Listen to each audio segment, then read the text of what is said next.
온라인 세상에서 당신의 메시지 아니면 당신의 제품을 좀 알리고 싶은데, 어디서부터 시작해야 할지 막막하신가요? 정보는 정말 넘쳐나는데 정작 나한테 딱 맞는 사람들은 어떻게 찾아야 할지 좀 길 잃은 기분 들 때 있으시죠? 오늘 저희가 함께 깊이 파고들어 볼 자료는요, 바로 러셀 브런슨의 트래픽 설계자입니다. 이게 단순히 웹사이트 방문객 수를 늘리는 그런 기술적인 얘기가 아니고요. 어떻게 하면 당신의 비즈니스에 정말 필요한 그 꿈의 고객들을 꾸준히 지속적으로 데려올 수 있을지 그 설계에 대한 전략을 다루는 책입니다. 오늘 저희 목표는 아주 명확합니다. 이 책의 핵심, 그 정수를 뽑아내서요, 당신의 꿈의 고객을 찾고 또 그들을 당신의 세계로 이끌어들이는 가장 중요한 원칙들, 그리고 아주 실질적인 방법들을 속 시원하게 정리해드리는 거예요. 특히 드림백이라는 어쩌면 판도를 바꿀 수도 있는 그런 강력한 개념하고 또 다양한 트래픽 활용법을 중심으로 한번 제대로 파헤쳐 보겠습니다. 자, 그럼 본격적으로 시작해 볼까요?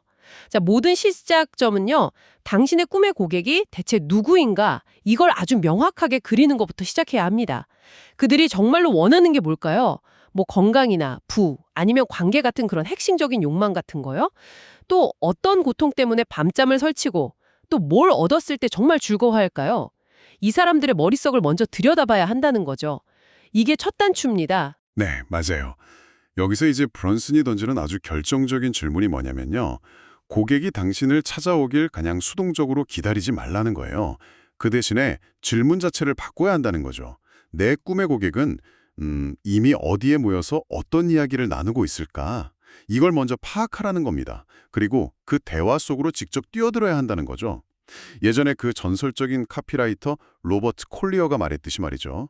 고객의 마음속에서 이미 진행 중인 대화에 참여하라. 딱 이 말하고 같은 맥락이에요. 결국 고객을 정말 깊이 이해해야 그들이 어디에 있는지 또 어떻게 해야 그들의 레이더망에 우리가 포착될 수 있을지 알 수 있다는 거거든요. 아, 이미 모여있는 곳을 찾아라. 그거 참 흥미로운 관점이네요. 그럼 그 꿈의 고객들이 모여있다는 그곳, 거길 구체적으로 어떻게 찾고 또 활용할 수 있을까요? 네, 바로 그 지점에서 이 책에 어떻게 보면 가장 강력한 개념 중 하나죠. Dream 100, 드림 100. 이게 등장합니다.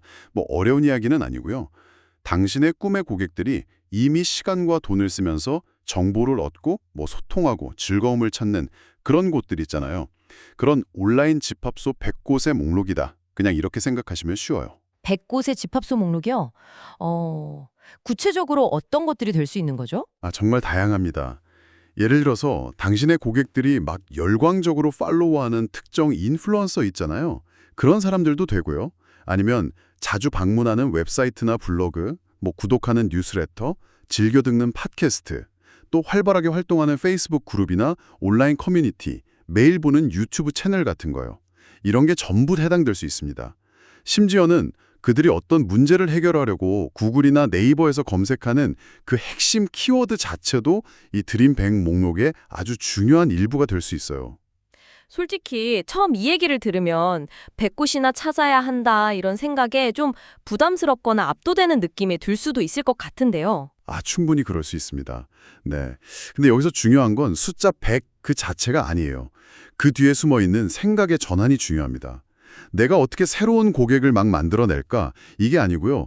내 꿈의 고객들은 지금 이미 누구의 영향 아래 있고 또 어디에 모여 있을까?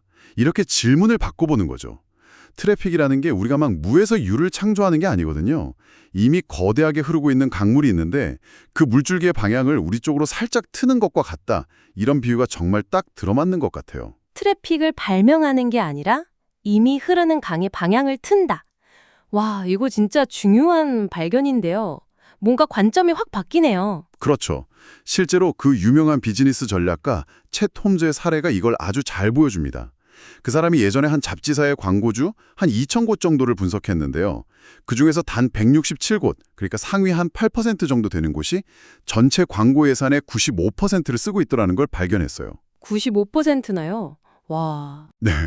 그래서 막연하게 모든 광고주를 다 공략하는 대신에 이 핵심 167곳에만 자원을 집중하는 전략을 썼죠. 그래서 정말 놀라운 성과를 거뒀습니다. 브런슨 자신도요. 첫 책, 마케팅 설계자 이걸 낼 때 직접 뽑은 185명의 드림백 리스트가 있었어요. 뭐 인플루언서나 팟캐스터 같은 사람들이었죠. 이 사람들한테 집중적으로 책을 보내고 관계를 맺고 한 결과 아주 짧은 기간에 10만 부 이상 판매하는 뭐 그런 엄청난 결과를 만들어냈습니다.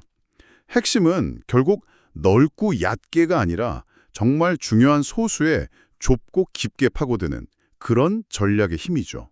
그렇군요. 그럼 드림백 목록을 이제 작성했다고 치면 그 다음 단계는 뭔가요? 이 목록을 어떻게 써먹어서 실제 트래픽으로 연결시킬 수 있는 거죠? 네, 이제 구체적인 방법인데요. 크게 두 가지 핵심적인 방법이 있습니다. 하나는 관계를 통해서 얻는 획득 트래픽이고요. 다른 하나는 비용을 지불하고 얻는 통제된 트래픽입니다. 먼저 그 획득 트래픽부터 좀 자세히 알아볼까요? 관계를 통해 얻는다. 이게 구체적으로 어떤 의미예요? 여기서 브런슨이 인용하는 속담이 딱 맞아요. 목마르기 전에 우물을 파라. 그러니까 이 드림백 목록에 있는 인플루언서나 뭐 플랫폼 운영자들 있잖아요. 이 사람들한테 당장 뭘 요청하기 전에 먼저 다가가서 그들에게 진짜 가치를 제공하고 꾸준히 관계를 쌓아야 한다는 겁니다. 예를 들면 그 사람들의 컨텐츠를 공유해주고 댓글로 소통하고 뭐 가능하다면 도움을 줄 수도 있고요. 먼저 주고받는 관계의 기반을 다져야 한다는 거죠. 아무런 교류도 없다가 갑자기 제 제품 좀 홍보해 주세요 이렇게 접근하면 대부분은 실패할 수밖에 없어요. 정말 시간과 정성이 꽤 필요하겠는데요. 실제로 이렇게 해서 성공한 사례가 있을까요? 네, 아주 극적인 사례가 있습니다. 브론슨이 그 세계적인 동기부여가죠, 토니 로빈스. 그 사람 팟캐스트에 출연하게 된 과정인데요. 브론슨이 무려 10년 전에 토니 로빈스를 자신의 드림팩 목록에 올려놨대요. 10년 전이요? 와. 네, 그리고 10년 동안 꾸준히 그 사람 이벤트에 참여하고 또 이너서클 멤버가 되고 자선활동에 기부도 하고 정말 다양한 방식으로 관계를 만들면서 우물을 판 거죠. 그러다가 마침내 자신의 두 번째 책 브랜드 설계자가 나올 시점이 됐을 때 토니 로빈스에게 아주 영리한 제안을 합니다. 그냥 인터뷰해달라는 게 아니고요. 자기 페이스북 페이지 말고 그때 당시 320만 팔로워를 가진 토니 로빈스의 페이스북 페이지에서 라이브 인터뷰를 해달라고 요청한 거예요. 와우, 10년이라니. 그 정성이 대단하네요. 그래서 결과는 어땠어요? 결과는 정말 상상 이상이었습니다. 그 라이브 인터뷰랑 관련 광고가 합쳐서 280만 회 이상 노출됐고요. 브론슨은 책 출간 첫 주 만에 7만 부 이상을 팔았다고 해요.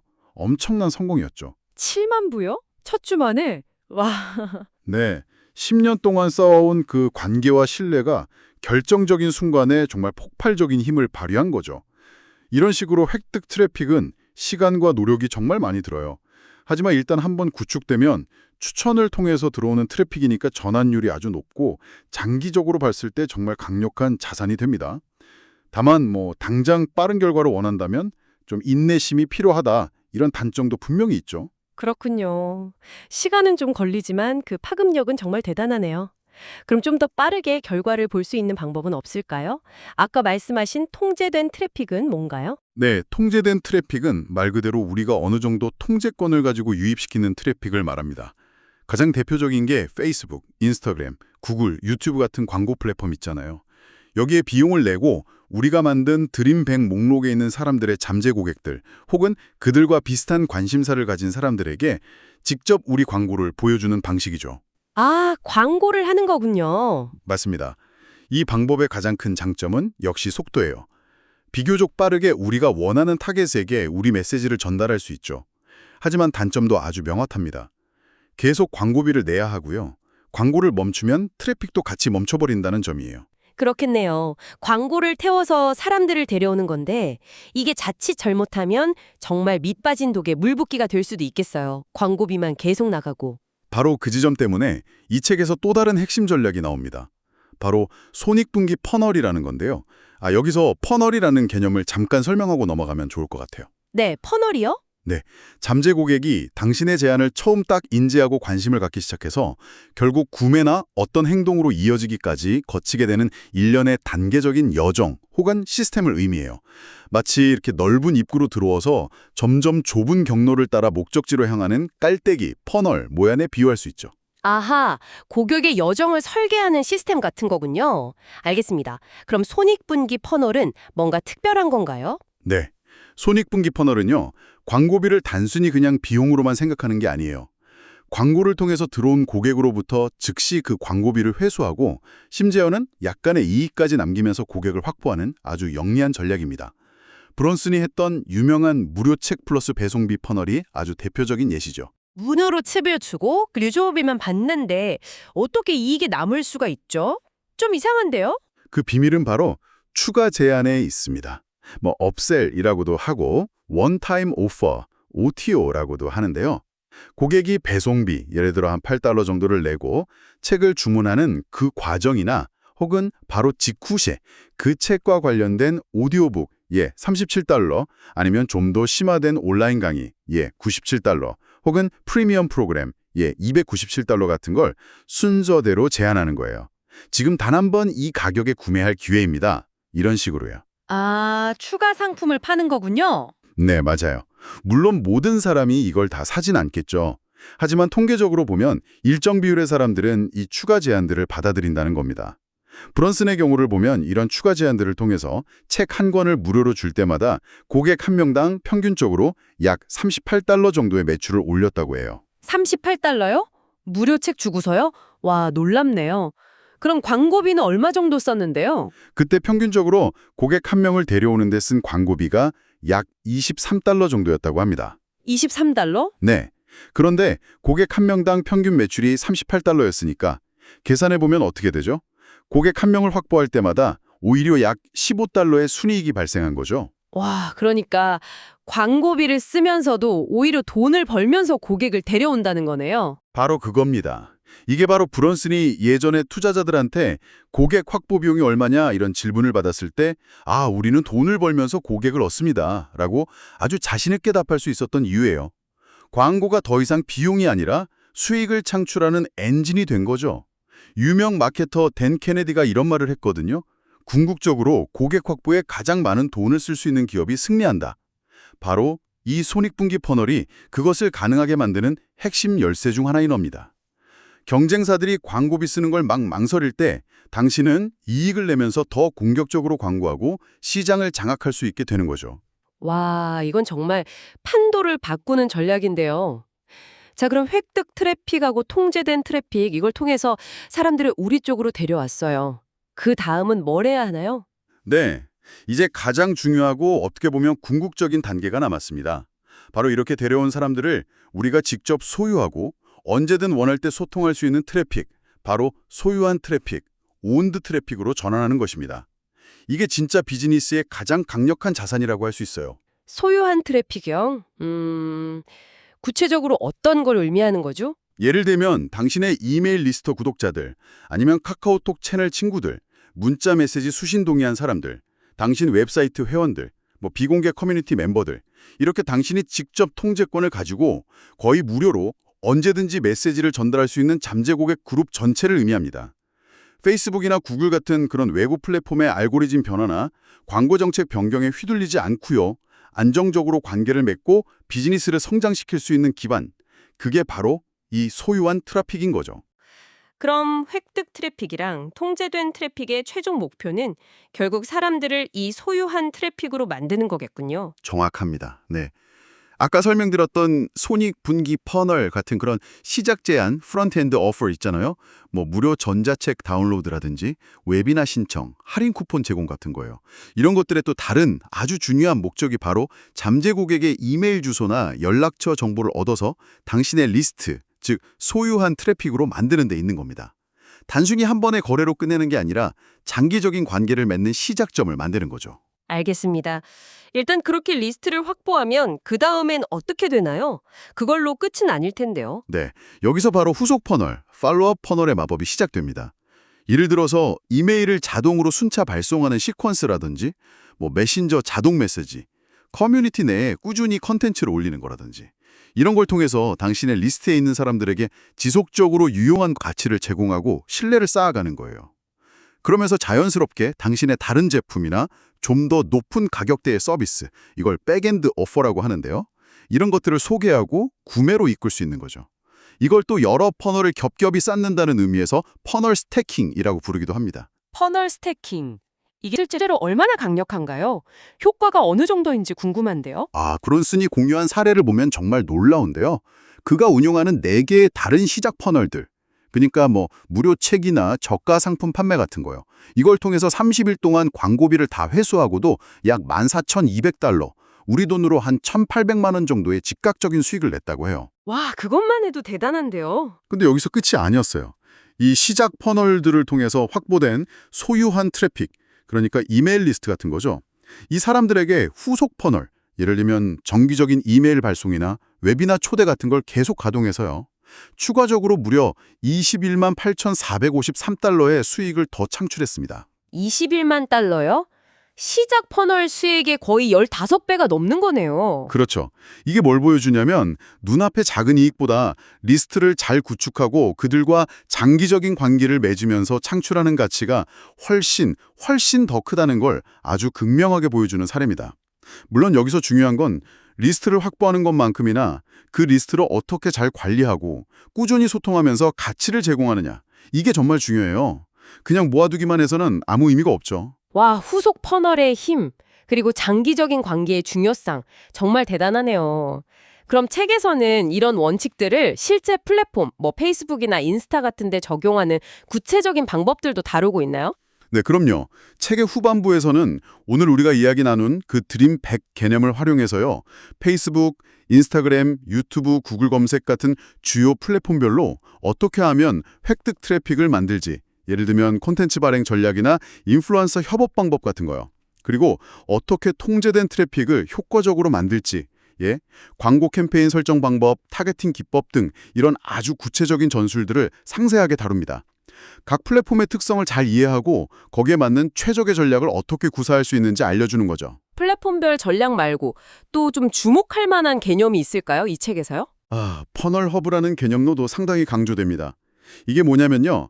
당신의 블로그, 팟캐스트, 운용하는 모든 소셜미디어 채널들, 그리고 다양한 퍼널로 들어가는 모든 입구들을 한 곳에 모아놓은 당신만의 중앙 웹사이트 같은 걸 의미해요. 중앙 웹사이트요? 모든 걸 모아놓는? 네, 단순히 컨텐츠를 그냥 모아두는 걸 넘어서요. 직접적인 경로 외에 검색이나 우연한 추천 같은 걸로 당신을 발견하게 된 잠재 고객들 있잖아요. 소위 그림자 트래픽이라고 부르는데 이런 사람들까지 놓치지 않고 당신의 세계로 잘 안내하고 결국에는 당신의 소유한 트래픽으로 전환시키는 아주 중요한 역할을 합니다. 말하자면 당신의 모든 온라인 활동을 하나로 묶어주는 컨트롤 타워, 그런 거라고 할 수 있겠네요. 아하, 모든 길은 결국 퍼널 허브로 통하게 만든다, 이런 거군요. 마지막으로 한 가지만 더요. 제휴 마케팅에 대한 언급도 있었던 것 같은데요. 네, 맞습니다. 그것도 중요하게 다뤄지는데요. 드림 원백 목록에 있는 사람들을 단순히 트래픽을 얻기 위한 대상으로만 보지 말고요. 당신의 제품이나 서비스를 함께 홍보하고 판매하는 파트너, 즉 제휴사로 만드는 전략의 중요성에 대해서도 이야기합니다.